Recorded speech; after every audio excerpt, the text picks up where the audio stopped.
First question है what is the SI unit of energy. Energy की SI unit क्या है? तो एनर्जी की एसआई यूनिट जूल होती है, सभी को पता है। सेकंड इसका आंसर है। Second question, how many calories are there in 1 kilo calorie. एक किलो कैलोरी में कितनी कैलोरीज होती हैं? तो 1 किलो कैलोरी में 1000 कैलोरीज होती हैं। तो आंसर क्या होगा? थर्ड। नेक्स्ट है what is absolute zero on Celsius scale. Celsius scale पे एब्सोल्यूट जीरो कौन सा टेम्परेचर होता है? -273 डिग्री सेल्सियस। जीरो केल्विन जो होता है वो एब्सोल्यूट टेम्परेचर होता है और 0 डिग्री सेल्सियस पे 273 केल्विन होता है, इसीलिए 0 केल्विन पे -273 डिग्री सेल्सियस होगा और वो होता है एब्सोल्यूट जीरो। इसके बाद है what is the freezing point of water on Fahrenheit scale. Fahrenheit scale पे फ्रीजिंग पॉइंट ऑफ वाटर क्या होता है? तो इसका जो रिलेशन होता है C/5 is equal to F-32/9। यहाँ पे हम C का वैल्यू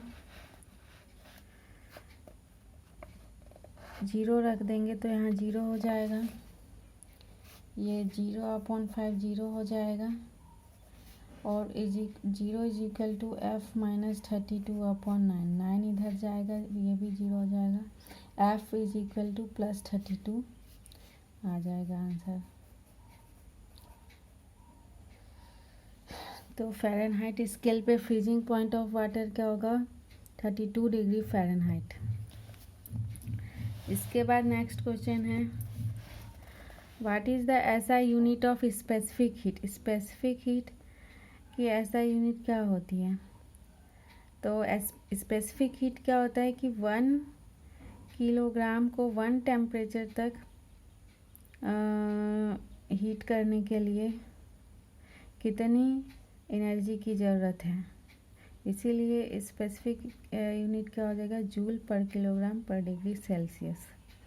स्पेसिफिक हीट क्या होता है कि जैसे कोई भी सब्सटेंस है उसका स्पेसिफिक हीट क्या होगा कि उसको 1 किलोग्राम सब्सटेंस को 1 डिग्री सेल्सियस तक हीट करने के लिए जितने एनर्जी की ज़रूरत होती है वो उसका स्पेसिफिक हीट होता है। तो इसलिए इसका यूनिट क्या होगा? जूल पर केजी पर डिग्री सेल्सियस। इसके बाद नेक्स्ट क्वेश्चन है which of the following statements are true regarding heat. Heat के रिगार्डिंग कौन से स्टेटमेंट्स ट्रू हैं, सही हैं? पहला, heat is a form of energy. Heat energy का एक फॉर्म है, ये सही है बिल्कुल। फिर है heat can be reflected by a mirror. Heat mirror से रिफ्लेक्ट हो सकता है, तो ये भी सही है क्योंकि सोलर कुकर जो है वो इसी प्रिंसिपल पे वर्क करता है। इसके बाद थर्ड है heat is an electromagnetic radiation. Heat एक इलेक्ट्रोमैग्नेटिक रेडिएशन है, ये भी सही है क्योंकि इलेक्ट्रोमैग्नेटिक रेडिएशन वैक्यूम से पास हो सकते हैं और हीट भी पास हो सकता है। फोर्थ है heat can not pass through vacuum. तो ये बिल्कुल गलत है क्योंकि जब सन से जो हीट आती है तो वो वैक्यूम से पास होके ही आती है, इसीलिए 1, 2 और 3 स्टेटमेंट्स जो हैं वो सही हैं, इसलिए इसका आंसर होगा फर्स्ट 1, 2 एंड 3। अब नेक्स्ट क्वेश्चन देखते हैं। नेक्स्ट क्वेश्चन है the value of solar constant is. Solar constant की कितनी वैल्यू होती है? तो इसका आंसर है 1.937 कैलोरी पर सेंटीमीटर स्क्वायर पर मिनट। फिर नेक्स्ट क्वेश्चन है थर्मोडायनेमिक्स मोस्टली डील्स विद। जो थर्मोडायनेमिक्स है मुख्यतः किससे डील करता है? तो इसका आंसर होगा ट्रांसफ़र ऑफ हीट। हीट के ट्रांसफ़र से, ठीक है, ये mostly thermodynamics transfer of heat से डील करता है। फिर 9th है which of the following is the smallest temperature. इस समय स्मॉलेस्ट टेम्परेचर क्या है? तो स्मॉलेस्ट टेम्परेचर केल्विन स्केल पे होता है, तो 0 केल्विन से स्मॉल कोई भी टेम्परेचर नहीं होता है, तो 1 केल्विन जो होगा वो सबसे स्मॉलेस्ट टेम्परेचर होगा। इसके बाद नेक्स्ट है the principle of working of periscope is based on.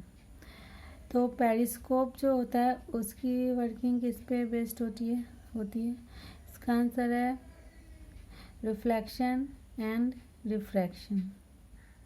Third, मतलब रिफ्लेक्शन पे भी, और रिफ्रैक्शन क्या होता है, जब वन मीडियम से दूसरे मीडियम में जाती है तो रे ऑफ लाइट थोड़ा सा मुड़ जाता है, उसी को रिफ्रैक्शन कहते हैं।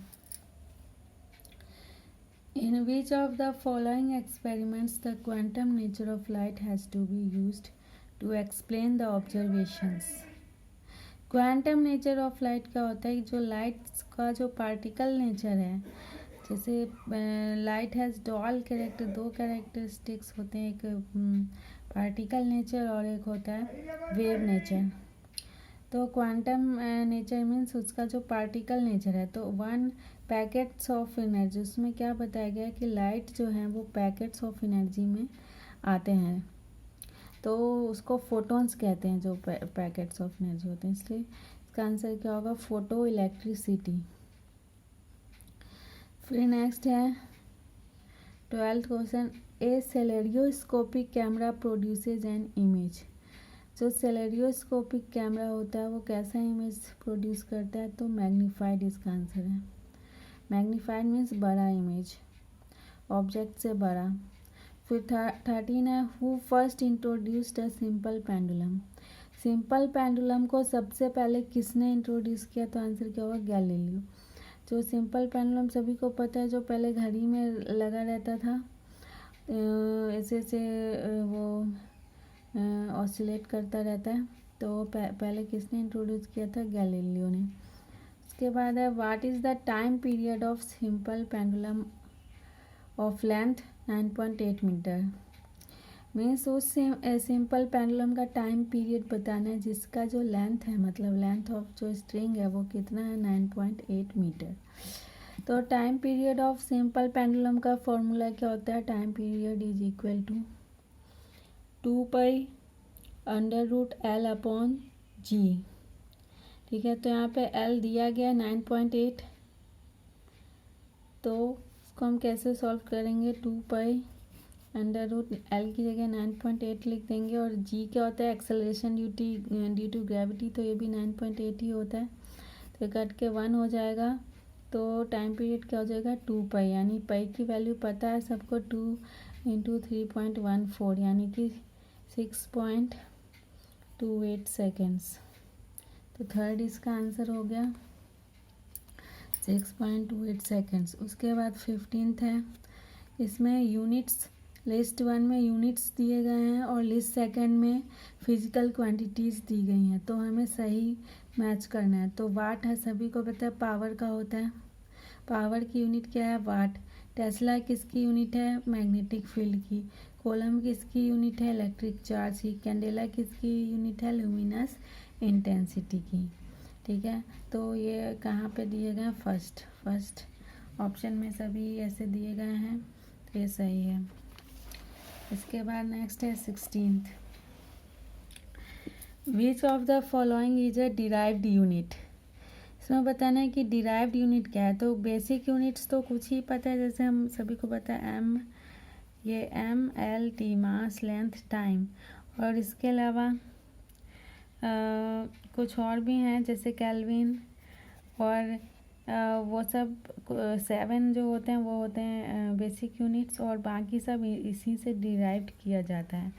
जैसे जूल का क्या होता है, mL² T-2, एनर्जी का यूनिट जूल का होता है, तो ये MLT ये इसी से डिराइव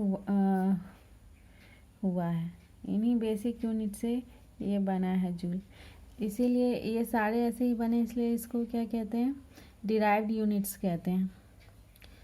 फिर 17th है scooter driver over an oily road generally slips. अगर ऑयली रोड पे स्कूटर चलाता है तो स्लिप हो जाता है, फिसल जाता है, क्यों, तो फ्रिक्शन जो होता है, फ्रिक्शन चलने में मदद करता है, फिसलने से रोकता है। ठीक है, क्योंकि फ्रिक्शन फोर्स इधर लगेगा, हम फोर्स पीछे